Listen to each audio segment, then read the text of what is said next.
Hello everyone. तो आज के इस सेशन में हम सीखने वाले हैं वोकैबुलरी, जिसका ये पार्ट 2 है। इसमें हम लोग सीखेंगे synonyms, antonyms, one word substitutions, idioms and phrases, phrasal verb, verbs और होमोफोन्स।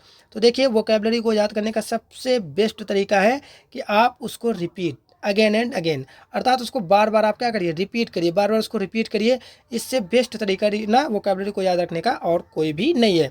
तो चलिए स्टार्ट करते हैं। सबसे पहला वर्ड हमारे सामने क्या है? ब्रांडिश। ब्रांडिश क्या है? एक वर्ब है। क्या है? वर्ब है पार्ट्स ऑफ स्पीच में, जिसका मतलब होता है धमकाना, लहराना या दिखा करके डराना। लहराने का मतलब होता है कोई हथियार को आप क्या कर रहे हैं, लहरा रहे हैं, जिससे आप किसी को डराने की कोशिश कर रहे हैं, दबाव बनाने की कोशिश कर रहे हैं। तो ब्रांडिश, ठीक है।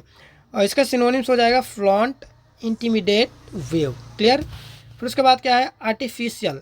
आर्टिफिशियल एक एडजेक्टिव है पार्ट्स ऑफ स्पीच पे, जिसका अर्थ होता है मानवीकृत, अर्थात मानव के द्वारा बनाई गई कोई चीज़, जिसे हम लोग बोलते हैं मानवीकृत। और यहाँ पर एल जो है वो एडजेक्टिव का सफिक्स होता है, अर्थात किसी वर्ड्स में एल अगर अंत में लगा है तो ऑफन वो क्या होता है, एडजेक्टिव ही होता है।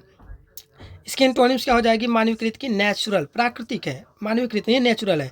रियल है, कोई चीज़ वास्तविक है, ठीक है, बनाई हुई नहीं है, रियल है। जेन्युइन है, ऑथेंटिक है। क्लियर। फिर उसके बाद क्या है हमारे सामने?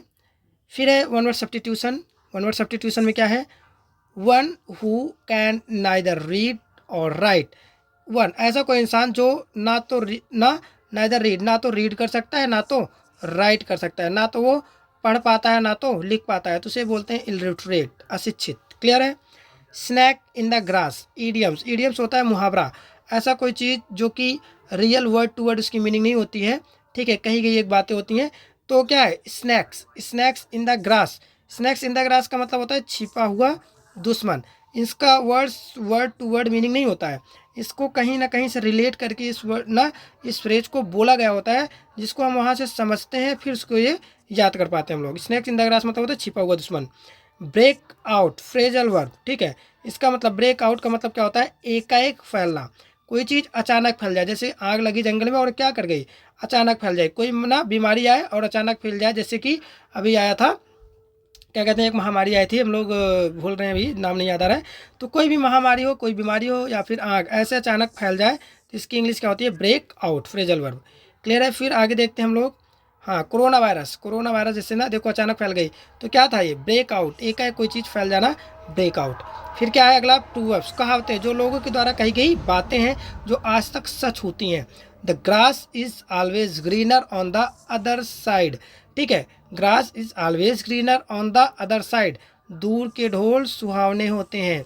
समझ में आया? दूर के ढोल क्या होते हैं? सुहावने होते हैं।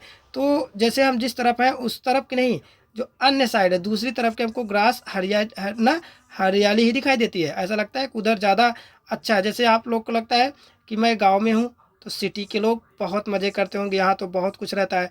सिटी वाले सोचते हैं कि यहाँ जो गांव है ना, यहाँ बहुत सुकून होगा, ठीक है। और ये सोचते हैं कि हाँ पैसा बहुत ज़्यादा, अमीरी है, लग्जरियस जीवन है, कार से लोग चलते हैं, ट्रेन से, हवाई जहाज़ से, तो ये सारी चीज़ें सोचते हैं। तो मतलब ये सोचता है कि यहाँ की चीज़ बेटर है, और ना सिटी वाला सोचता है कि यहाँ की चीज़ बेटर है। तो दूर के ढोल क्या होते हैं? सुहावने होते हैं। The grass is always greener on the other side, दूसरी साइड के सबको अच्छा ही लगता है। फिर क्या है? होमोफोन्स। होमोफोन्स का मतलब होता है ऐसे वर्ड्स जिनका साउंड तो सेम है, लेकिन उसकी स्पेलिंग और उसके मीनिंग दोनों चेंज होते हैं। तो बर्थ, गाड़ी में सोने की जगह, ठीक है। जैसे आप ट्रेन में कहते हैं ना कि ये हमारा बर्थ है, ठीक है, तो गाड़ी में सोने के स्थान को क्या कहते हैं? बर्थ। और बर्थ का मतलब होता है जन्म भी, ठीक है। अब ध्यान देना, ये बियर, जन्म देना वर्ब है। बियर, इसका जो वर्ब होता है वो होता है बियर, इसका मतलब होता है जन्म देना। बॉर्न इसकी थर्ड अवस्था है, और ये नाउन है। क्लियर। तो यहाँ पर ये सब हो जाएगा। देखिए इस तरीके से हमने ना वोकैब को सीखा है। तो अगर ये चीज़ें आपको समझ में आई हो ना, कंटेंट आपको वैल्यूएबल लगा हो, तो ज़्यादा से ज़्यादा लोगों के पास शेयर करिएगा, ठीक है। लाइक ज़रूर करिएगा, कमेंट करिएगा आपको ये वीडियो कैसा लगा। मिलते हैं नेक्स्ट वीडियो में, तब तक के लिए धन्यवाद।